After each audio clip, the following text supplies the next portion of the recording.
Thank you all very much for being here. I know several of you have already picked up copies of Kirk and Ann's book, and you'll soon find out that Life at the Top takes you through the evolution of the luxury Manhattan residence from the Victorian and Beaux-Arts townhouses of the late 19th century into the elaborate service-laden apartment buildings of the 20th and 21st centuries. The rise of the luxury apartment building begins at the end of the 19th and early 20th century with the Dakota and the Osborne, and exploded in the 1920s with such buildings as 960 Fifth, 740 Park, and River House on the Upper East Side. Now in the 21st century, we've seen a shift in luxury residential living to extremely tall modern towers with an abundance of services and sports facilities, especially in Midtown and downtown. Life at the Top chronicles how these luxury apartments have evolved over the last 130 years in terms of architecture, interior design, layout, and location. So right now we're looking at the cover of the book. This is the view from the Beresford, yes? Yep, the Beresford. Beresford. Really, this is, it just shows the extraordinary apartment buildings, which really, the concept of the apartment for luxury living really is owned by New York City. Granted, they started back in France with the French flats and came to New York, but the majority of luxury living is in Manhattan is apartment buildings. And then I also want to just add that, you know, apartment buildings and real estate has always been the New York City fascination. From the moment the Dakota rose up on the Upper West Side in 1884, people were astounded. What was this amazing building? And since that point and to this current day, New Yorkers have been fascinated, and it's really a building type that we can call our own. There's no place else in the United States where people are drawn to and know the address of buildings and what they signify. Well, and they also have become part of popular culture. I know you're getting, there's, in the book you have these wonderful Peter Arno cartoons from the New Yorker showing, that make a reference to the rise of the luxury apartment house. I love the one on the right saying, "He's not ours, try River House." But the first apartment building, we're looking at luxury apartment buildings in general. We're looking at the Stuyvesant, which of all places was not on the Upper East Side or anywhere close to it. This was a French flat. This was the precursor to the apartment building from 1870, and it was designed by Richard Morris Hunt. It was on East 18th Street. So Richard Morris Hunt was the first American architect to go to Paris and study at the École des Beaux-Arts, and he brought this building type back to New York. But at this time, this was not considered, this wasn't for the upper classes of New York City. This was more a middle-class apartment building, and this building type blossomed throughout New York in the 1880s and 90s. And he would have seen in Paris all of where multitudes of people, high and low, lived in apartments, whereas in New York, the apartment meant a tenement. At that period, yes. But then as we started evolving, what we found was that, well, of course, the Dakota and the predecessor, the Montana and the Osborne, were really what caught people's attention. It really wasn't meant for the top economic group, but it was, particularly the Dakota, was so elaborate, as we'll see in slides, that it started catching and certainly signified the luxury market. Well, then you were telling me earlier about how the Dakota, which we look at as this extraordinarily luxurious piece of New York architecture, and everyone was so astounded that it was going up largely in the middle of nowhere on the west side, that it was not built as a luxury, a super rich tenant building. If you look at the robber barons of that time, you would never have had a Rockefeller or a Carnegie living there, but it wasn't meant for the wealthy. But it's a wonderful example of the transition from the townhouse, particularly Victorian and Edwardian styles, almost a transitional building into the ones that started in the early 20th century, as we will see when we look at the floor plans. So this is just you're looking at the view here from the Dakota when it was completed in 1884. So that just gives you an idea of what exactly the Upper West Side looked like when this building was completed. And it's a wasteland. I mean, truly, it's a wasteland. I mean, you're looking at a handful of little houses and these open lots and this sort of gigantic palace in the middle of nowhere. And here, this is an apartment inside the Dakota, which is really an extraordinarily well-preserved building inside and out. Mm-hmm. One of the things that our book shows is how people have taken these apartments and reimagined them today, whether it be hearkening back to when they were built or looking, more forward and being more modern. But yes, this is a lovely example of, this could be the 1880s, except for maybe a modern kitchens and bathrooms. This is one of the best restorations I have ever seen and most thorough. When we first were considering the book and we were thinking about what to get at the Dakota, I had walked by through the entrance several times. I kept looking up and I kept seeing the remarkable ceiling and all this incredible stenciling and moldings, and it actually turned out to be the laundry room. So that gives you an idea of just how thorough this renovation was. It's absolutely beautiful for the aesthetic movement. And all the furniture are antiques from that period, and all the paintings are from the Hudson River School and from the 1880s and 90s. So very much the feeling of what the Dakota would have been like at the time people were moving in. Totally. Again, you have more of the detailing. They used onyx and marble and various types of mahogany, and the materials had never been used at this level outside of a townhouse. Now, this is what I meant by the floor plan. Now, this is actually a current floor plan, but you can see how kind of impossible the old floor plans, which you've got to remember, the architects are adapting from 5 stories of vertical living into 1 story. So here you have a very small gallery, given the size of the apartment. You have to go through the library to get to the living room, to get to the master bedroom. Then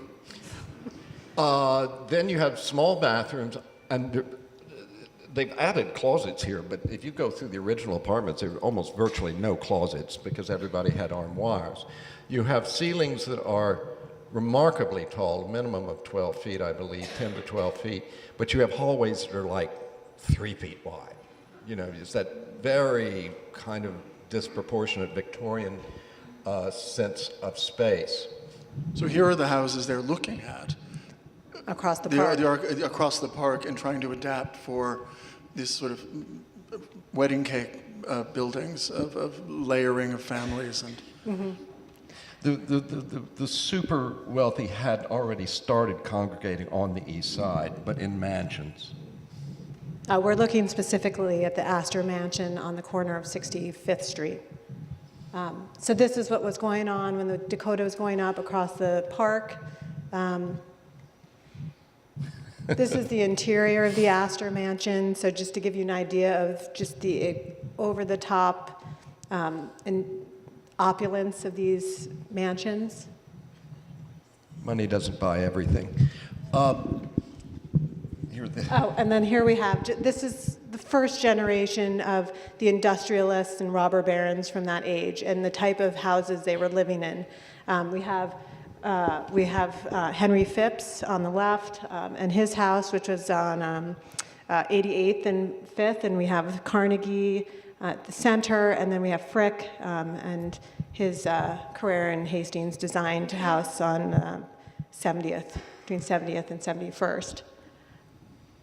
And then the most vulgar house in the history of New York, if not the entire state. It's my favorite. It's like the biggest Viennese pastry known to man. I can't help it. I'm from Texas. What I love about this house, Disney has nothing on this design except for maybe Tinkerbell. And there were 120 rooms. It cost $7 million, even in those days. And Anne, that was what, 1907? Yeah, it was built in 1907. So this was This is the passé. Clark Mansion, Yeah, Senator Clark. Yeah. And imagine the number of staff you had to have to run this. And it only survived for 20 years. It was replaced by, blessedly, by one of the most beautiful buildings built in New York, 965th. And just to put in context who Senator Clark was, his daughter was Hugh Clark, who passed away a couple of years ago and lived to 106 or something like that. Right. So. Now, this is another one of my favorites. This is, we thought that Dakota looked desolate. This is Park Avenue. Before they put the trains below ground after a terrible accident underground with the trains. And this, I believe, is around 1908. So then they cover up Park Avenue. Yep, so Park Avenue is covered up, and then it immediately becomes a fashionable place to live. And then the side streets off of Park and Madison became built up with townhouses. So townhouses were the popular way of living up until 1910. There wasn't even really another option. That's how people lived until this building came along. McKim, Mead and White. McKim, Mead and White, the famous 998. This is the mother of all luxury apartments. Everything else sprung from this. It well, just like in more recent years, we had 15 Central Park West, and people would just refer to it as 15. Well, people just refer to this as 998.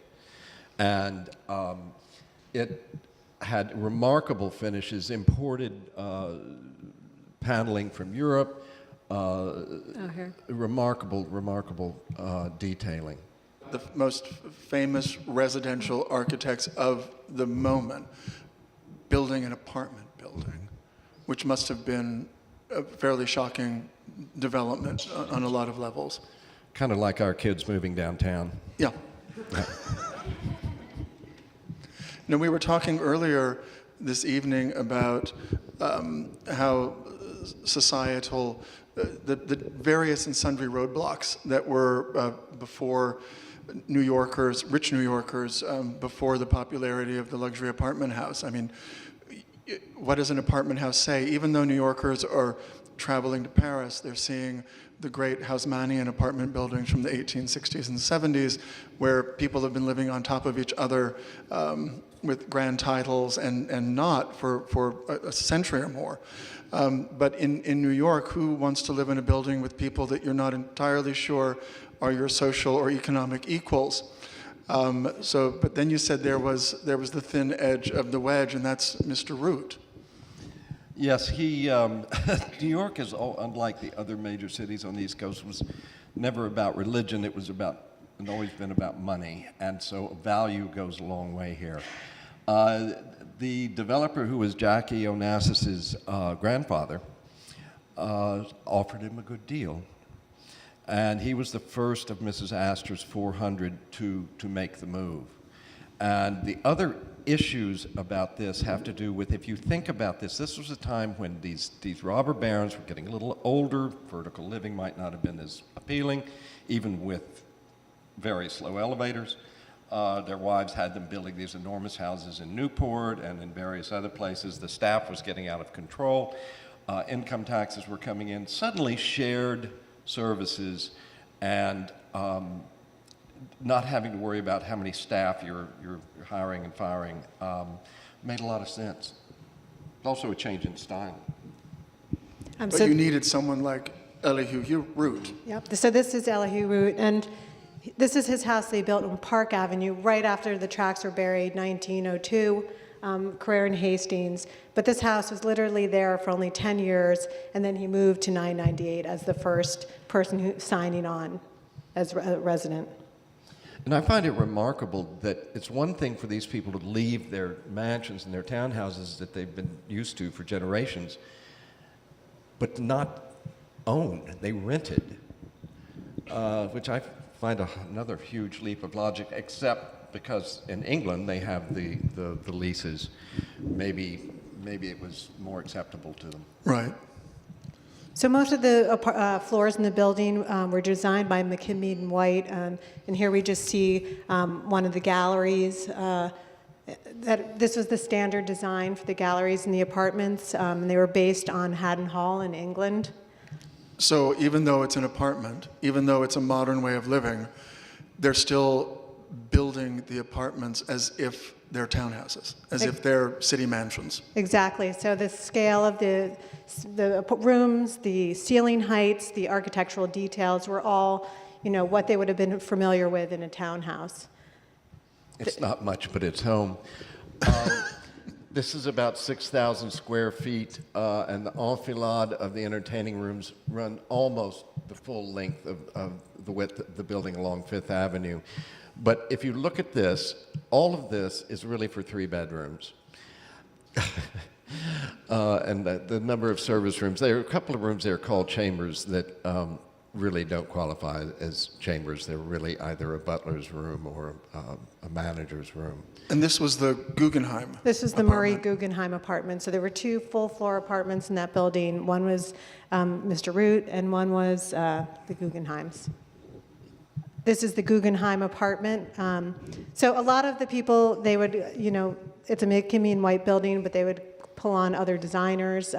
So this one has paneling by a company called Elihu, which would bring French paneling in, which is still extant in the apartment. So this owner has maintained and highlighted the original boiserie that the Guggenheims put in. This is the music room. And then this is another apartment in the building, a maisonette. And this apartment was actually restored to its former original appearance. It had been totally changed in the 1980s. The walls here were painted, all the woodwork was painted red, and everything was buried under layers of red paint, so the owners restored everything. They even restored the kitchen completely to its original appearance based on the drawings of McKinney and White at the New York Historical Society. And they also put in the original bathrooms. None of the bathrooms were original. They actually sought out all the original fixtures and showers and bathtubs and reinstalled them. This is also one of the apartments that is not a full floor. It is, however, a duplex on the east side of the building, so it did not face Fifth. And when the building first opened, that was the most desirable unit, was the face on the east side. Because if you think about when this happened, horses, no air conditioning, living on Fifth Avenue didn't smell great. And so these eastern units were the first to go. And I find that really interesting, too, when we did talk about how you're facing the park, some of these incredibly important buildings, but yet the view was of little concern, was of little interest to anyone. They hadn't really gotten accustomed to it yet. This is A20 Fifth. 820. And this was the third building to go up on Fifth Avenue. And these early buildings on Fifth Avenue are based on Italian palazzos. They're basically, palazzos on steroids blown up to 12 stories. So a lot of the early apartment buildings were like that. And this building's extraordinary because it's all full floors. And I've always thought the square footage there was at least 7,000. Square feet, and they're all still intact. And this would be the Paley apartment? Mm-hmm. Yes, this is the Paleys, and the apartment was decorated by Parrish Hadley. It had beautiful artwork. And then there are other examples in the building that are more current. Well, this is actually a picture of their dining room. And this is an apartment in the building that was done about 10 years ago by Piet Boone. Now we're to one of my very favorite buildings, 965th. This is a building to me that has almost everything. It's got a French chef. It has party, beautiful rooms that called the Georgian Suite. They were all done by Dorothy Draper. And it's one of Candela's most complex designs because there's all these interlocking spaces. It's almost entirely Georgian. It also has a wing on the back that at the time, this was built as a co-op. At the time, the back part was rental, and those were 1 and 2 and 3 bedroom smaller apartments for when the people got tired of their very large one. Can we talk a little bit about the amenities that some of these buildings were advertising to maybe homeowners who were a little tepid about the idea of moving into an apartment building? But then you have the Georgian room, and you have you have private dining rooms, you have party spaces, you have, what else did they tempt people with? Well, at the time, some of the buildings will have squash courts. Of course, today they have basketball courts. There was a little leap there in culture, but it was mostly the dining facilities. But you also have, the live-in superintendent who took care of anything that went wrong. You had, and frequently he was a gentleman superintendent. Coat and tie, had his office, as in this building. And then, a French chef and dining facilities and porters and all of that. In today's world, in this new paradigm, then it has gone a whole nother level. So this was building's 1927. So this is a decade later, and there's a lot more competition to draw tenants to your building because there were more and more buildings going up. So they kind of had an all-star cast for this building. So it was Candela, Rosario de Candela, who was he was the master of the apartment plan. And then we also had Warren and Wetmore, designers of Grand Central Terminal, who were called on to kind of do the architectural detailing, like the garlands on the top. And then there was also Cross and Cross, who was another prominent firm of that period, who were the architects who represented the tenants. So we have 3 well-known architects. We also have Dorothy Draper. So it was an all-star cast, and they were trying to pull as many people to this building. And it worked because this building sold out before it was even, topped out. So it was very popular. One of the sort of delights of working for Condé Nast is our library and archive. And in the 1920s, there are a cataract of articles in House and Garden and Vogue, et cetera, explaining basically how to live in an apartment to readers who were probably sitting in their what was left of their big mansion on Fifth Avenue or somewhere in the cross streets, wondering how am I going to get out of this, and what you need to do to set up living in a vertical space with other people. I mean, to the point of, the etiquette of shared halls. It's sort of a fascinating study because it sort of connects with those Arno cartoons, of people sort of suddenly having to learn to live with many other people. Once they got into it, they really got into it because, if you think about it, there was an enormous amount of wealth made in the first part of the 1900s, and that drove this remarkable building spree in the 1920s. The resulting architecture is fantastic. Speaking of, this may be the largest, grandest apartment built as is, certainly on Fifth Avenue. This is the Satterwhite Apartment. It no longer exists, sadly, at 965th.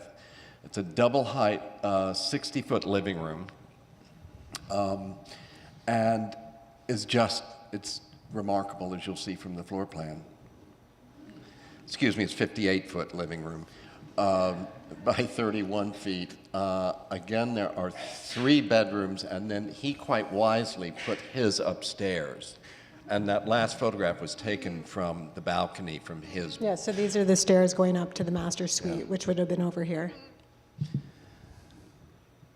And this is just another apartment in the building that just shows you the incredible scale of the ceiling height. Some of the apartments had 17-foot ceilings, and they were semi-duplexes with stairs leading up to the bedrooms. And duplexes is a very New York phenomenon. I was reading recently a very old British newspaper from about 1932, and the column was basically predicated on the observation that London had just had its first duplex apartment built, and that something like this had never been seen in England before. It only existed in New York. And this building in particular is a puzzle of duplexes, semi-duplexes, and simplexes. So, and actually Candela went on to, he was a puzzle solver and he was a code breaker during World War II when the market crashed. So it was one of his callings, puzzles. We just included this to show in 1916 and in the 20s, the zoning regulations changed. These are renderings by Hugh that show how this new zoning could be interpreted. Architects started moving away from the Palazzo form towards cascading setbacks, something that Candela became very well known for. Park Avenue in particular, a lot of the buildings have these lovely cascading setbacks that were predicated by the zoning. It was interesting at the time. I've always found this wonderful. If you look at the lower part of the building, you see it's perfectly symmetrical. And if 765 and 775 Park, which were the first of the Candelas in that group, if you look at it at 72nd Street, it's got a perfectly flat roof. And that was before the zoning changed, allowed the wedding cake and the higher construction. But almost immediately they went into building 720, 740, and 770, 778, and they're all wedding cake. But the architectural critics at the time, particularly the New York Times, were very hard on him because you went from perfect symmetry to complete chaos. And we'll see 15 Central Park West later, which was Stern's ode to Candela. And I want you to pay attention to this one arching buttress there, because you'll see it in the photograph of 15 Central Park West. So just to talk quickly about Park Avenue, this is one of the first Candela buildings at 720 Park Avenue. This is, it was built by Isidore Strauss, which you see him, and you can see his apartment there. And it was really almost a private club because he was the developer, and basically his whole family, his family had like 5 apartments, and then it was some of his friends. And a lot of these early buildings were like that. They were like clubs. And this building actually has a squash court. And the lobby feels very club-like with entertaining rooms. Unlike 740, 720 is very Georgian. A lot of wood paneling, quite beautiful. Strauss, by the way, was the son of the Strausses that founded Macy's, that went down on the Titanic, if you remember the famous scene in the movie. This apartment that we're going to look at here was a triplex. It's now a duplex, and was owned. Strauss had it built for his daughter. Lucky girl. And then this is another apartment in the building that's done in a more contemporary style. 740. We can clearly see how Candela had moved into Deco, and he did it just as beautifully, if not more so, than he did Georgian. These are really the grandest apartments, certainly on Park, as a whole building. Though 720 is pretty much the same, just a different style. And this is the Rockefeller family all together. Because he had the largest, he did not build the building. This is John D. Jr. Did not build the building, but he moved into and created the largest apartment in it, and then when it had financial problems, basically saved the building. Oh, and then also just to add, the developer of this building was James T. Lee, who also developed 998, and he was Jackie O's grandfather, and she lived here as a young child. Nice painting there over the sofa. And 2 current views. one more traditional, one more modern. Now this, I love this because it goes back to what you were saying about the wedding cake architecture on the top. And we talked about the idea of these mansions in the sky and these setbacks suddenly allowing you to have gardens and balconies and verandas and all the sort of thing that you conceivably gave up upon moving into an apartment building. You'll see up on the facade, you'll see a bowed window. That was the Astor Apartment. And that we're about to see the famous library by Albert Hadley. Albert Hadley. And then just an interesting footnote, this building actually went bankrupt when it was being built because it was going up in 1930. So it was originally known as 780, and then it sat vacant for a year, and someone took it over, and the name changed to 778. Did everything come to a screeching halt in the Depression? No, but it became harder to sell apartments, and a lot of them changed their business plans. They were now cooperatives, and they switched back over to being rentals, and they were much slower to fill. But it's interesting that at that point, the early 30s, very early 30s, that enough of this category of real estate had been built that it was not necessary to build a building of that nature again until the 21st century. We went 70 years without building something of this caliber in terms of size of apartments. This is the Penthouse apartment. It has a tea pavilion, and the staircase has an original mural from when it was built. One Sutton, another one of my favorites. Well, it was lovely to live on the river and take your yacht to work until they built the FDR, which posed a bit of a problem getting across those lanes, to get to your yacht. And there is a pre-FDR shot. This building was built by the Phipps family, basically for a lot of its family and friends. And it was designed by Cross and Cross and Candela. This was one of his first buildings on the Upper East Side. This is a current apartment, which is very glamorous with these stylized moldings. And that particular area before, when the Phipps cast their eye across it, was all sort of factories and tenements and breweries. Exactly. Yeah. So you can kind of see, you can see River House, it's already there, but this is the kind of development that existed previously. And this whole area in the late 1920s was, it was considered distant, and it took an effort to draw people over there. But once they came, Mrs. Vanderbilt and Elsie DeWolf, and that whole crew, then it became more popular. That's the bedroom at 1 Sutton Place South. The River House and its docks. Now that's the amenity I would like. Yeah. Slips. The deco detailing, if you can barely see the ceiling with the compass and the waves, it's just remarkable. To me, it may be the best, certainly one of the top 5 lobbies in New York.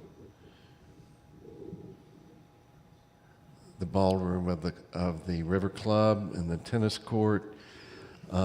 These are all shots of the River Club, which became part of, when it was being built, they basically built that section out for the River Club. The architect of the building was William Lawrence Bottomley, and this was his apartment in the building in the 1930s. It has these lovely wrought iron balusters, and then you have the living room and an oval sitting room. This is a lovely apartment. It's a triplex. We photographed this apartment for the book, and here's a view of the living room today. You can still see the same paneling. It's been lacquered and stylized. Grills have been added in the spirit of the original design.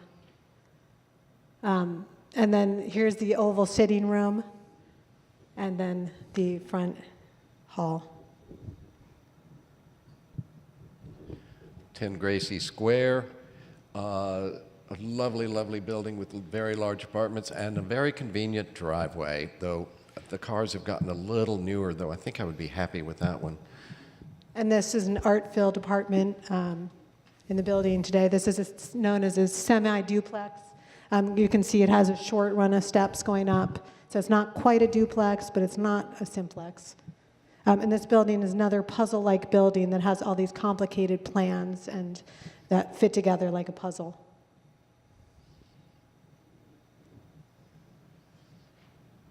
Don't you love the awnings? Most buildings had awnings back in those days. I can't imagine trying to maintain those these days. This is the Beresford, which has its famous towers. And the towers themselves are remarkable, and that is the apartment you're going to see here. By this time, this is Emory Roth. By this time, you know, we've come away from the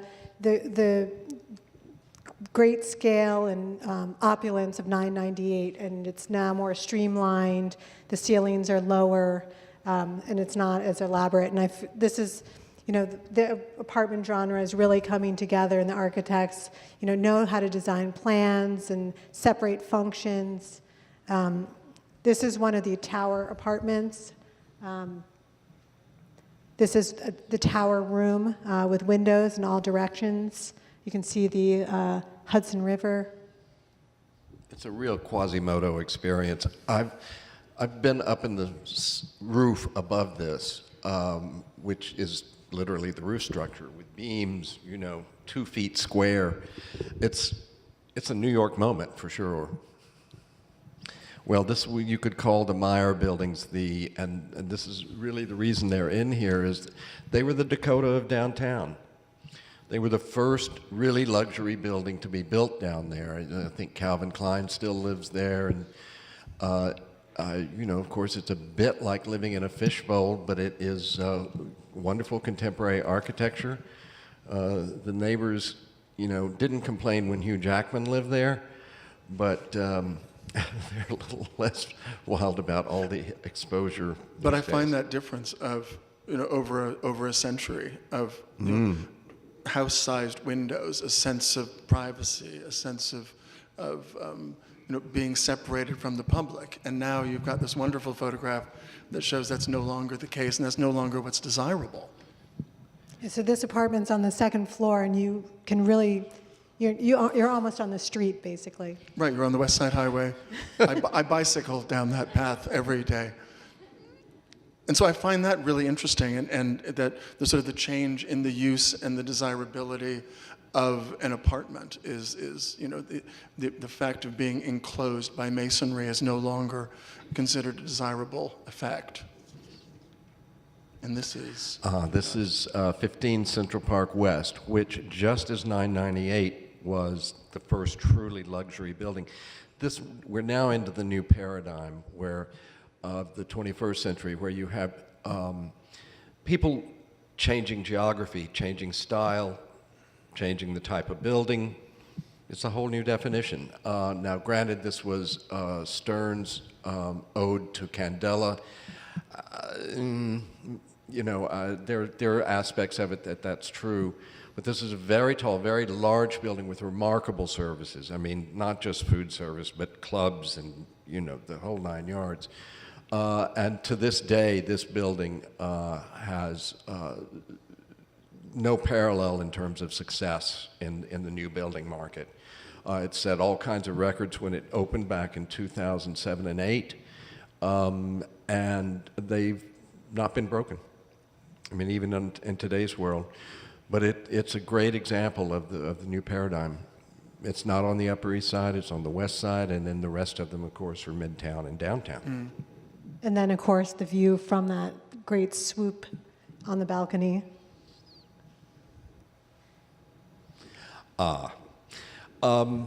This is the Vignelli building at 432 Park. Very controversial, though probably the best loved of all the new tall buildings. And what they did was, oddly enough, they solved a lot of the deficiencies of the modern condominium by the ceilings are a minimum of 12 feet. Those windows are 10 foot square. And frankly, after you're above like the 50th floor where you might get airsick, if you're up on 86, it's more like you're in an airplane. And it's, the services abound. Now, while that floor plan, you could say right offhand, because it's square, it looks a little bit like 998, but there's a critical difference in the dimensions to these rooms. It's not a 3-2 proportion, it's more of a 2-to-1 proportion, and which makes it feel, some rooms feel quite narrow. They're getting there. Just like moving from the townhouse into apartment buildings, I think moving into the development world and the high-rise, they have to work a little more work on their floor plans, I think.